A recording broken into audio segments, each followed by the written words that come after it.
and machine. What are you looking for BNE? Well, I can just tell, I mean, there's a couple components to this, and one of them is, I mean, those of you who have been out to Unlimited at Reno, you just fall and butt. And for safety reasons, they need to be way out from the crowd. So there's, at some point, there's a convergence between the need for speed and excitement of that and here I'm going to do test pilot stuff again, you know, the turn radius varying with the square of the velocity. When you go too fast, you can't keep it right in front of the crowd. So I'm a guy that likes to get down and dirty, and I like dirt track racing and that kind of stuff. I would like to see him develop something that's in the BNE in the neighborhood of 250 to 300, but still, and with much more G capability and crank around. We're actually, this airplane is limited in G by canard elevator deflection. When we go right to BNE, pull as hard as you can on the pole all the way back to the limit. You're not going to stall the airplane. You're not going to accelerate stall. That's the deal. The best I've been able to get out of it is 3.6 Gs, just because you're just elevator limited, you know.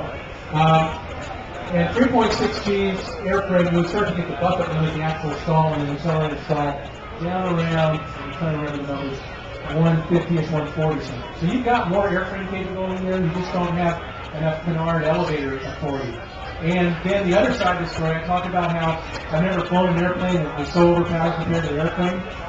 We've done, I'm as much, I love running the numbers and doing the performance side of it and just cranking out what I estimated the sustained turn performance of this vehicle is. And it's up around 5 or 6 Gs at the maximum piece of that specific excess power point. It's just that the airframe won't deliver that. If we tweak it a little, move forward with an airframe that can deliver more, you're going to see just pylon turns of 5, 6 Gs, I would think. And it's going to be sweet. Hey, you like that? Just the tip of the iceberg of what the potential is what we thought about. That's neat. Absolutely. How does it feel? Great. It, Underwood, we got bumped around. I was still in the crowd before you came with the weather, kind of like the profile. It was a little bumpy out there, but, it was doable. Within our limits. Higher workload today, but, that's why you plan these in the nth degree. Like Patton said, no plan ever survives first contact with the enemy.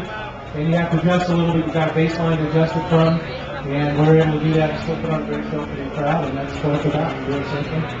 So I think we're off to a good start to show what this venture is going to be able to provide for the public.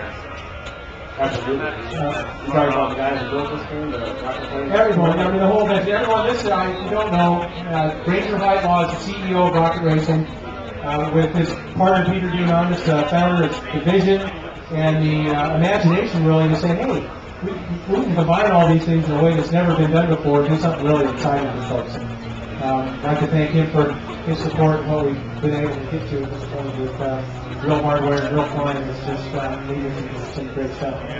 So, other questions for Ranger or